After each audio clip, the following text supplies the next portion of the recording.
Imagine, this is your first clothing brand launch. Every number is an illustrative owner model, not a promise. You fasten the coral cost tag to the blue hoodie and call it Opportunity. You pin a $60 retail tag beside the $12 factory tag. You pin a $60 retail tag beside the $12 factory tag and picture $48 of profit. You are not buying a hoodie, you're accepting responsibility for a move-in cash system. The factory wants a deposit before production. The freight company wants payment before delivery. The warehouse bills you before every unit sells. Your customer sees one finished garment, while you must see design risk, supplier risk, quality risk, timing risk, and the cash trapped between each handoff. The apparent markup is only the doorway into the machine. Your first owner decision is to stop celebrating the retail tag and start mapping every claim on the cash behind it. You picture a customer paying $60 for the finished design. You picture a customer paying $60 because the design feels worth more than its factory tag. Then you pack the hoodie for its trip. The factory quote changes with fabric weight, dye, choice, trim, stitching, packaging, inspection, and order quantity. A cheaper unit can demand a larger minimum order, turning a small saving into a larger inventory gamble. Sampling adds time and expense before the first sale. A rejected sample protects the brand but delays launch. An accepted weak sample may move faster and create returns later. You therefore compare suppliers on delivered quality, communication, lead time, and correction discipline. Not only the number printed on the quote, the owner buys reliability before buying volume. You document acceptable tolerances, inspection checkpoints, correction ownership, and payment milestones, so quality is a managed process instead of a hopeful final surprise. You watch freight and duties follow the hoodie through the port. The fulfillment lead adds receiving, picking, payment, packaging, and return slips. You map every landed and selling cost before ordering more hoodies. Once production ends, the hoodie still has not reached sellable inventory. Cartons cross booking desks, ports, customs checks, drayage, receiving, and warehouse inspection. Duties and brokerage depend on classification and declared value. Delays can trigger storage charges while marketing dates keep approaching.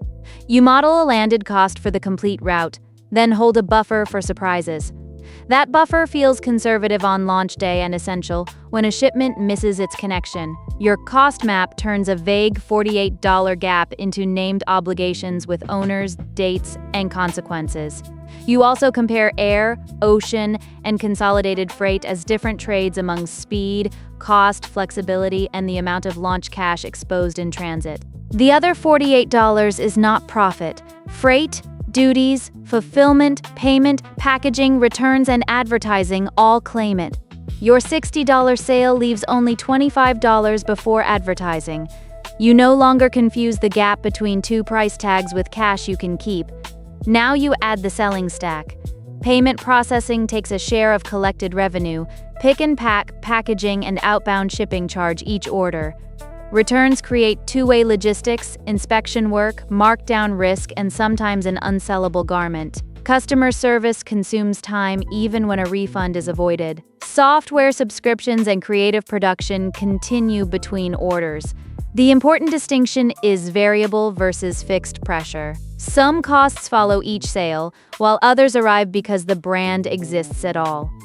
You calculate contribution after variable costs before pretending that the remaining cash is owner income.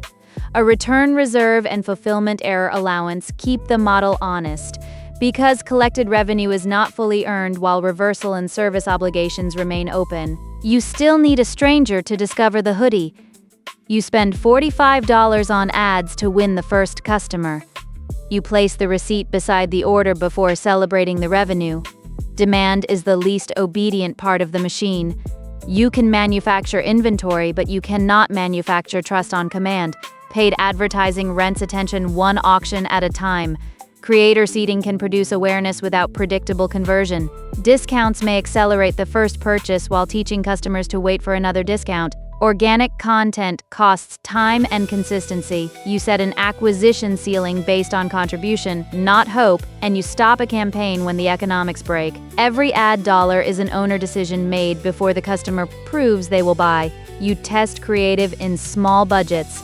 Separate click curiosity from purchasing intent, and judge each channel by contribution after refunds rather than platform-reported revenue.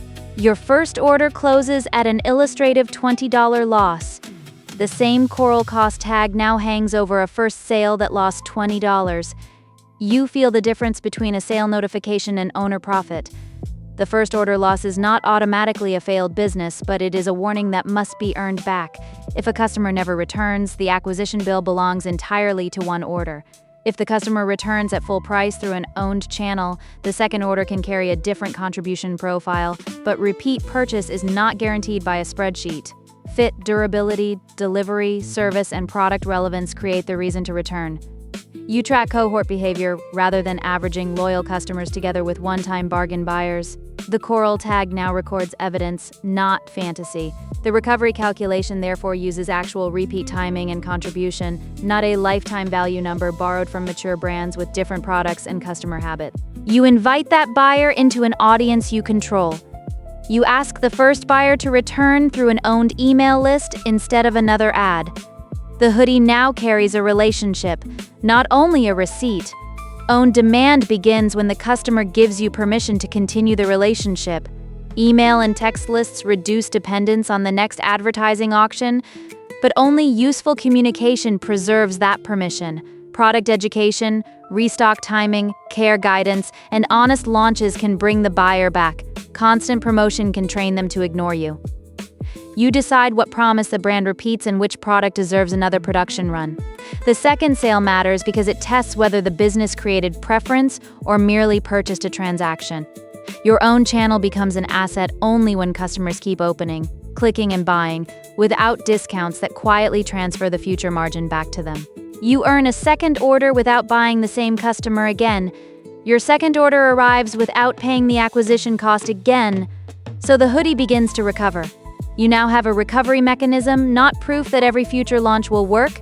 Retention changes planning across the machine. A credible repeat rate gives purchasing more information, reduces frantic discounting, and makes cash forecasts less imaginary. It also raises the standard. Returning customers notice quality drift and inconsistent fit. You compare contribution by cohort, product, and channel. You reserve cash for refunds instead of treating every collected dollar as final. You reorder only when sales velocity, lead time, and remaining inventory support the decision. The goal is not endless growth. It is a repeatable exchange that survives without hiding the cost of producing it. You watch the interval between purchases because a profitable second order arriving next month supports cash very differently from one arriving after another production season. You split the hoodie across colors and sizes under a minimum order. A minimum order turns 3 colors and 5 sizes into cash locked on warehouse shelves. Your growth plan becomes an inventory decision. Inventory is where ambition becomes physical. 3 colors and 5 sizes create 15 stock-keeping decisions before depth is considered. The popular medium may sell out while slow sizes preserve accounting value and block cash. A larger order can lower factory price and increase total exposure at the same time.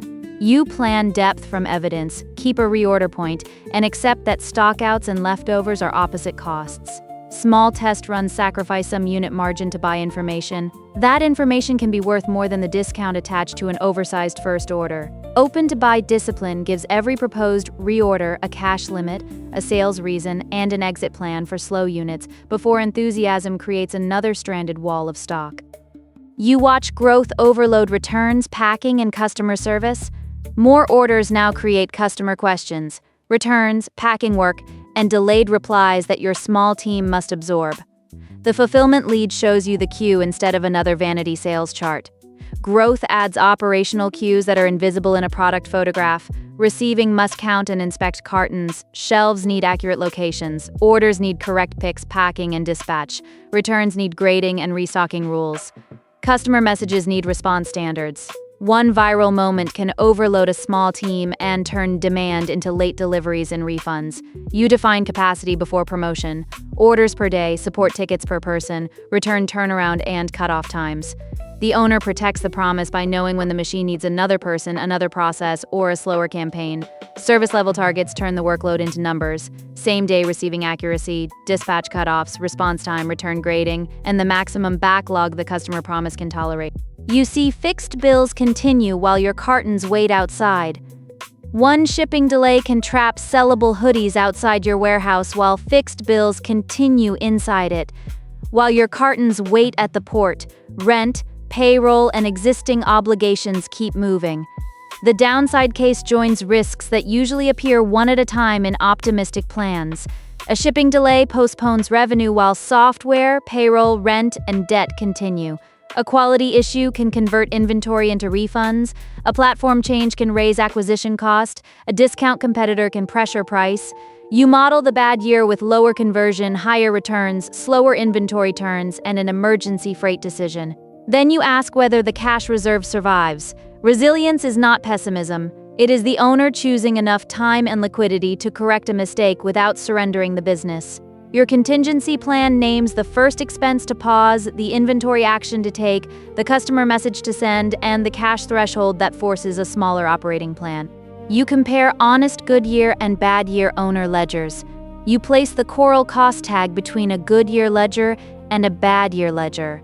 Your honest owner earnings are the cash left after operating costs, obligations, returns, and required reinvestment. You can begin by testing one hoodie, one repeat path, and one bad year cash plan before you call the brand freedom. How does owning this clothing brand feel to you now? A valuable brand is not a logo floating above unsold stock.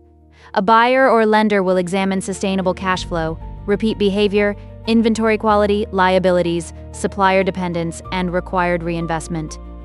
You fund taxes, reserves replenishment, and necessary improvements before naming owner earnings. Your first ownership rung is smaller. Validate one product, document one cost map, serve one cohort, and survive one downside plan. The Coral cost tag proves the hoodie can pay you only when repeat demand, inventory discipline, and honest cash planning survive the bad year.